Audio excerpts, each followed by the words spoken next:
Hello everyone, I am Sadaf Asraf, MBBS student at SHKM Government Medical College. सो आपने जो है answer की से अपने पेपर को मैच कर लिया होगा और अगर आपके मार्क्स 115 या उससे ज़्यादा आ रहे हैं, मतलब आपका अगर सिलेक्शन हो रहा है तो आपको मुबारकबाद।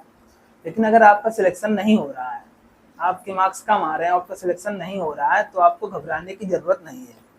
क्योंकि जो आप फील कर रहे हैं इस टाइम, मैंने भी कभी ऐसा फील किया था। मेरा भी जब सिलेक्शन नहीं हुआ ऐसा ही फील किया था। क्योंकि कोशिश करने के बावजूद भी हो जाती कभी हार, कोशिश करने के बावजूद भी हो जाती कभी हार। थककर निराश तू मत बैठ मेरे यार, कैसा भी हो मौसम बढ़ते रहना आगे, चींटी भी पा लेती मंजिल गिर गिर के बार बार। अक्सर वही लोग कमाल करते हैं जिनसे किसी को भी उम्मीद नहीं होती। तो आपको घबराने की जरूरत नहीं है। अगर आपका सिलेक्शन नहीं हो रहा तो आपको घबराने की जरूरत नहीं है। अब मैं अपनी स्टोरी बताता हूँ कि जो है मेरा कैसे नहीं हुआ। फर्स्ट अटेम्प्ट में नहीं हुआ, सेकंड में नहीं हुआ, फिर थर्ड में जाके मेरा सिलेक्शन हुआ। क्योंकि मेरी जो है पढ़ाई, जो स्टार्टिंग की स्कूलिंग थी, वो क्लास 5 तक जो है एक छोटे से हिंदी मीडियम स्कूल में हुई थी। वहाँ मैंने क्लास 5 तक पढ़ाई की। उसके बाद मैं क्लास 6 से इंग्लिश मीडियम स्कूल में गया और क्लास 6 में जाने के बाद मुझे वहाँ चीज़ें समझ में नहीं आ रही थी ज़्यादा। फिर मैं क्लास 11 तक जो है एक बैक बेंचर की तरह रहा। मैं सबसे पीछे बैठता था, वहाँ समझ में चीज़ें बहुत कम आती थी मुझे। फिर जो है मैंने क्लास 12 में जो है अपना क्लास 12 में जो है मैंने क्लास 12 में मैंने अपनी पढ़ाई स्टार्ट की, अपनी जो है थिंकिंग पावर को बढ़ाई। क्योंकि अगर जो है आप ये कतई ना सोचें कि जिनका सिलेक्शन हो गया है, जिनका सिलेक्शन हो चुका है या जिनका सिलेक्शन हो गया, जो गवर्नमेंट मेडिकल कॉलेज पहुंच गए, या जिनका इस साल सिलेक्शन हो रहा है, वो आपसे ब्रिलियंट है। क्योंकि अगर आप नॉर्मल हैं तो आपकी क्रेनियल कैपेसिटी 1450 सीसी है और मेरी 1450 सीसी है, और जो सिलेक्ट होने वाले हैं इस साल उनकी भी, और जो सिलेक्ट हो चुके हैं उनकी भी क्रेनियल कैपेसिटी 1450 सीसी ही है। बस फर्क ये है कि उन्होंने, जो सिलेक्ट हो रहे हैं, उन्होंने पहले से अपना जो है न्यूरॉन के कनेक्शन को बना लिया, लर्निंग पावर को बढ़ा लिया, मेमोराइजेशन पावर को बढ़ा लिया, न्यूरॉन के कनेक्शन को यूज कर लिया। जो न्यूरॉन जितने थे उनको यूज कर लिया, जिससे उनकी लर्निंग पावर बढ़ गई, उनका सिलेक्शन हो रहा है और जो सिलेक्शन पहुंच गए। और आप में ये कमी है कि आपने उस चीज को स्टार्टिंग से नहीं किया, अब करना शुरू किया, तो आप भी सिलेक्ट हो सकते हैं। बस आपको करना क्या, ईमानदारी से पढ़ाई करनी है, साल भर लग के पढ़ाई करनी है, अपनी न्यूरॉन कनेक्शन को बढ़ाना, थिंकिंग एबिलिटी को बढ़ानी है, लर्निंग पावर को बढ़ाना है, तो आप भी सिलेक्ट हो जाएंगे अगले साल। ऐसा कोई नहीं है कि आप में और मेरे में कोई फर्क नहीं है। जितना मेरे में क्रेनियल कैपेसिटी उतना आप में भी, बस बराबर होमोसेपियन, आप भी मैं भी, क्रेनियल कैपेसिटी बराबर। बस फर्क यही है कि आपने उसको यूज नहीं किया, आपने जो मेमोरी नहीं बढ़ाई, आपने जो न्यूरॉन की कनेक्शन नहीं डेवलप की, जिससे जो है आपकी थिंकिंग पावर थोड़ी कम है। बस यही है। तो मैं बात कर रहा था क्लास 12 में मैंने अपनी पढ़ाई स्टार्ट की। क्लास 12 से मैंने अपनी पढ़ाई स्टार्ट की और क्लास 12 में ठीक मार्क्स से पास भी हो गया। क्लास 12 में ठीक मार्क्स से पास भी हो गया। उसके बाद मैंने एग्जाम दिया और मेरे 353 मार्क्स आए। फिर मुझे लगा कि भाई नीट जो है नहीं होने वाला मुझसे।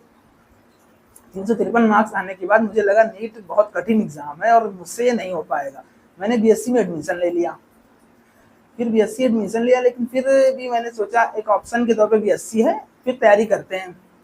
फिर मैंने तैयारी मैंने स्टार्ट की और इंडिविजुअल कोचिंग थी लखनऊ में, वहाँ मैंने कोचिंग लिया। फिर कोचिंग करने के बाद फिर जो कोरोना आ गया। फिर कोरोना आया, मैं घर पे आ गया। 3-4 महीने घर पे कुछ पढ़ाई ज़्यादा नहीं हो पाई, 2-3 महीने कुछ ना हुई। फिर जब एग्ज़ाम डेट आई, फिर 1 महीने किसी तरह कुछ पढ़ाई किया, तो फिर एग्ज़ाम दिया। तो एग्ज़ाम ज़्यादा ठीक नहीं गया, 467 मार्क्स आए। लेकिन इससे एक आइडिया लग गया कि मेरी क्या कमी है। मुझे पता चल गई कि मेरे बायो में ठीक ठाक मार्क्स आए, केमिस्ट्री में ठीक मार्क्स आए, बस मेरी फिजिक्स में नहीं आए। तो मुझे ये आइडिया लग गया कि मेरी कमी कहाँ है। तो मुझे फिजिक्स की मेरी कमी थी, वो मुझे पता चल गई। फिर जो है अलग पांडे यकीन का जो है अलग पांडे सर का यकीन बैच आया, उस टाइम उन्होंने लॉन्च किया था और उन्होंने खुद से उसमें पढ़ाया फिजिक्स। मेरी फिजिक्स ही कमजोर थी, मैंने फिर उसी पे वर्क किया। 2 चीज मेरा स्ट्रॉन्ग था, बस केवल फिजिक्स पे मैंने साल भर उसी पे वर्क किया। यकीन बैच ज्वाइन किया, मॉक टेस्ट दिया साल भर, अलग पांडे सर का पूरा lecture A to Z follow किया।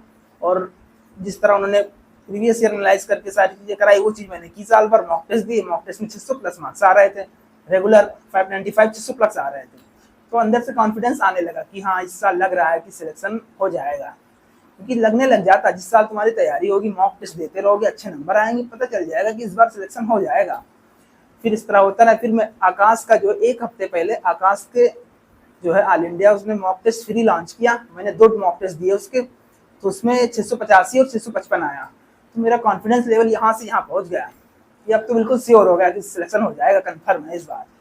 फिर मैं गया एग्ज़ाम देने, सारी चीज़ एग्ज़ाम में मैंने बायो बहुत अच्छे से किया, केमिस्ट्री बहुत अच्छे से किया और फिजिक्स किया, लेकिन फिजिक्स में थोड़ा दिक्कत हो गई क्योंकि पैटर्न नया नया आया था। 200 क्वेश्चन दिए, 180 मिनट ही दिए, तो मेरा फिजिक्स खराब हो गया, फिजिक्स के क्वेश्चन छूट गए और मेरे मार्क्स आए 598 मार्क्स। और मेरे बायो में जो है 355 आए, केमिस्ट्री में 145 आए और रेस्ट जो फिजिक्स में आए। तो एग्ज़ाम देख के आया तो लग रहा था ठीक ठाक मार्क्स आ गए। उसके बाद जो है मेरा बॉर्डर लाइन था, क्योंकि फिजिक्स मेरा खराब हो गया, जो कुछ क्वेश्चन छूट गए टाइम की कमी से, तो मेरा फिजिक्स बॉर्डर स्कोर था। फिर जो है मुझे जो है ये SHKM गवर्नमेंट मेडिकल कॉलेज मिल गया। तो ये मेरी जर्नी ये है। बस आप कहाँ पे हैं, किस लेवल पे हैं, कहाँ से आप अपनी स्टार्ट करते हैं, कब से जो है अपने ब्रेन को यूज़ करना शुरू कर रहे हैं, किस टाइम से शुरू करते आ रहे हैं। अब अगर नहीं किया है, बहुत कम पढ़ाई कर रखी, तो अब से शुरू करिए, सिलेक्शन हो जाएगा पक्का। और मेरी कट ऑफ, मेरी एक वीडियो है जिनके मार्क्स 200 से लेके 600 मार्क्स हैं, उसमें मैंने बताया कैसे पढ़ना होता, कैसे केमिस्ट्री पढ़ना होता, कैसे फिजिक्स पढ़ना है, कैसे बायोलॉजी पढ़ना है, कैसे पेपर को फिजिक्स और फिजिकल केमिस्ट्री कैसे करनी है, एनालाइज करके कैसे मार्क्स लाने हैं अच्छे, बायो का पूरा प्लान है, सब उसमें बता रखा, वो वीडियो देख लो। और कट ऑफ वीडियो भी डाल चुके हैं, और आगे मैं बताऊंगा पूरी चीज़ें। जिनका सिलेक्शन नहीं हो रहा है, अगर आपके मार्क्स 50, 100, 150 मार्क्स से रह रहे हैं, तो प्लान पूरा अच्छे से बताऊंगा सारी चीज़ें। और कम मार्क्स भी 200 से 600 के बीच में भी हैं, तो सब अच्छे से बताऊंगा सारी चीज़ें, भाई बायो कैसे करनी, केमिस्ट्री कैसे करनी, फिजिक्स, पूरा प्लान बताऊंगा। आपको सिलेक्शन दिला के रहूँगा अगर आप पूरी ईमानदारी से लग के काम करेंगे। तो ठीक है, अगर अच्छा लगा तो लाइक करिए, सब्सक्राइब करिए, शेयर करिए, और फिर नेक्स्ट वीडियो में मिलते हैं। आगे का प्लान रहेगा कैसे क्या करना है। ठीक है, थैंक यू।